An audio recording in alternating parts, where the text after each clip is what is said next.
Hello friends, this is doctor Arun Jindal. Welcome you my channel pass health and education society. आज के topic में बात कर रहे हैं रिसर्च और बेसिक रिसर्च के बारे में बात करेंगे और समझने की कोशिश करेंगे रिसर्च क्या होता है। आज के टॉपिक में बात कर रहे हैं रिसर्च और बेसिक रिसर्च के बारे में बात करेंगे और समझने की कोशिश करेंगे रिसर्च क्या होता है। तो पहली चीज तो यह है कि रिसर्च क्या है, what the meaning of research. तो इसको समझते हैं। रिसर्च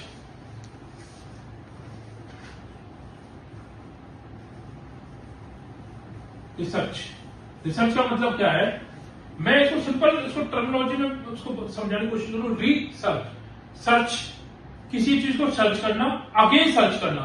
इसका मतलब क्या है, you want to find out the answer of any topic. जो भी आपके अंदर कोई क्वेश्चन चल रहा है उसका आंसर ढूंढना चाहते हो, लेकिन ये आंसर ऐसे नहीं है, क्योंकि जब हम रिसर्च कर रहे हैं तो ये आंसर कौन सा है, लॉजिकल आंसर है ना। लॉजिकल आंसर का मतलब क्या है, लॉजिकल आंसर का मतलब ये होता है कि आप किसी चीज के आंसर को, जब किसी भी प्रॉब्लम के आंसर को ढूंढते हो और उसको साइंटिफिकली अंडरस्टैंड करने की कोशिश करते हो या उसका कोई ना कोई लॉजिक देते हो। भाई आपने कुछ किया और आपसे पूछा जाए ऐसा क्यों किया, तो उसका आपके पास साइंटिफिक आंसर होगा ना। जब आपके पास उसका कोई साइंटिफिक आंसर होगा तब ये कहलाएगा रिसर्च। तो इसको मैं इस तरह से भी कह सकता हूं कि जब आप रिसर्च कर रहे हो तो इसका एक प्रोसेस होता है। आप ऐसा नहीं है कि आपके मन में आया और आपने कुछ भी करना शुरू कर दिया, नो। इसके लिए आपको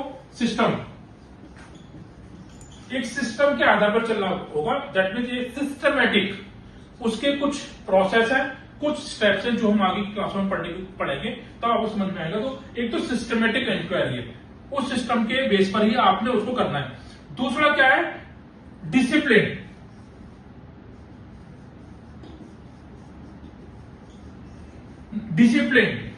आपने एक डिसिप्लिन इंक्वायरी करनी है और उससे होगा क्या, जब आप सिस्टमेटिक और डिसिप्लिन इंक्वायरी करने की कोशिश करोगे तो आपके पास एक लॉजिकल आंसर निकल के आएगा। तो मैं इसको इस तरह से भी कह सकता हूं कि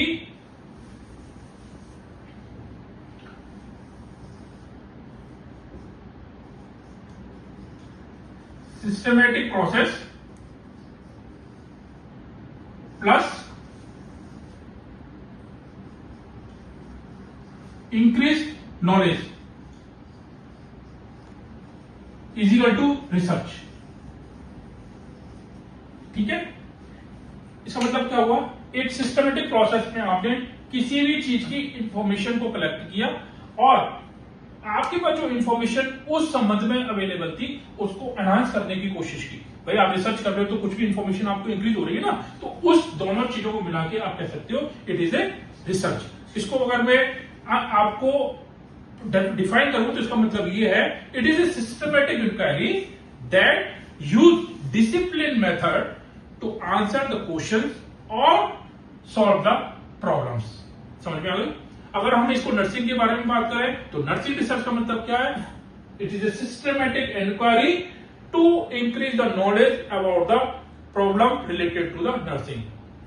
नर्सिंग में जब आप काम करते हो तो आपको बहुत सारी प्रॉब्लम्स आती हैं आपके डे टू डे में, चाहे वो आप कॉलेज साइड में हो चाहे वो आप क्लिनिकल साइड में हो। जब वहां पर जो प्रॉब्लम्स आ रही है उन प्रॉब्लम्स का जब आप सोल्यूशन ढूंढने की कोशिश करते हो in a systematic process, it is called as a research.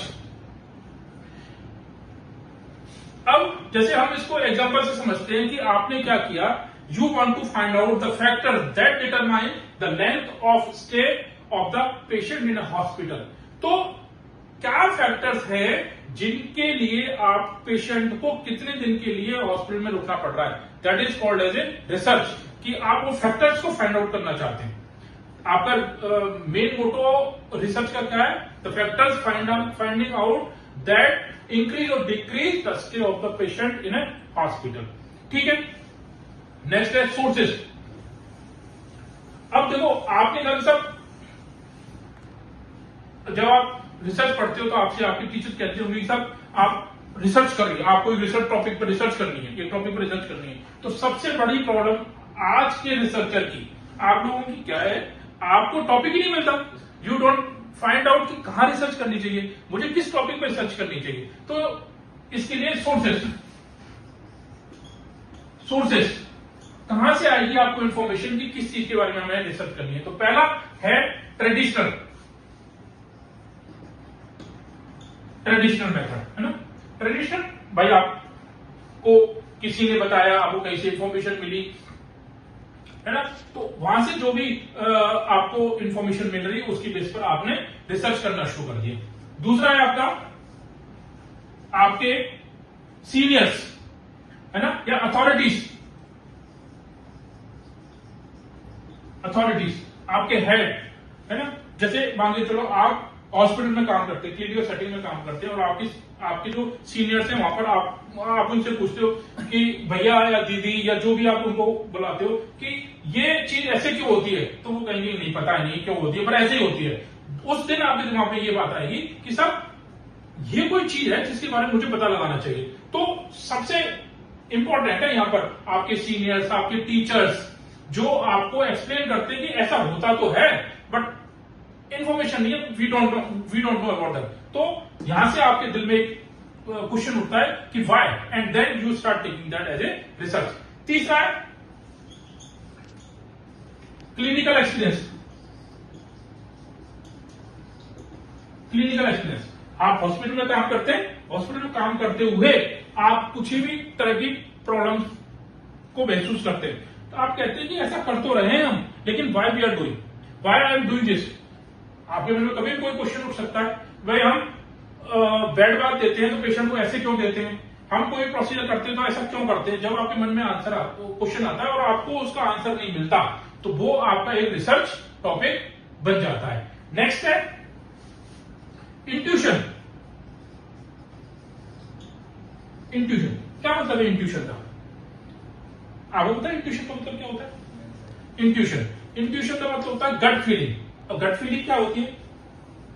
Gut feeling, गट तो समझते हो ना, आपकी आते हैं अंदर की, तो कई बार आपसे पूछता है ना कोई ऐसा क्यों हुआ, पता नहीं पर ऐसा लग रहा है मुझे कि ऐसा हो सकता है, जो वो लगता है इसे कहते हैं इंट्यूशन। आपके अंदर से आपको आवाज आती है कि ऐसा हो सकता है, बट क्यों होता है, that again become your research question. ठीक है,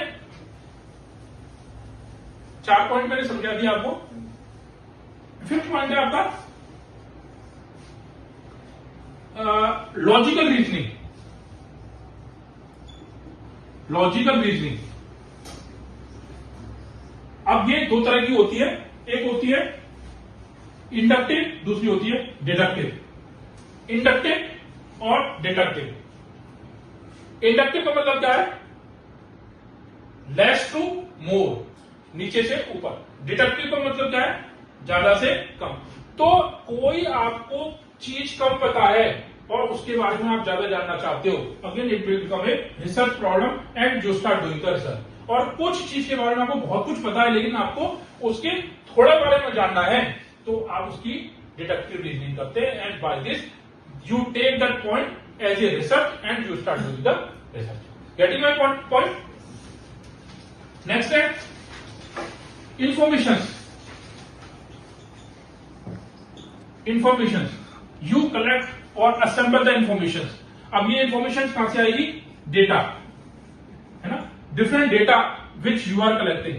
आपने अपने हॉस्पिटल में देखा होगा एमडीआर होता है, एमआरडी होता है, रिकॉर्ड डिपार्टमेंट होता है, वहां पर बहुत सारा डेटा होता है। आप जाएंगे वाले पूछेंगे इस हॉस्पिटल में कितने पेशेंट एडमिट हुए विद द कैंसर, उनमें किस तरह का कैंसर था।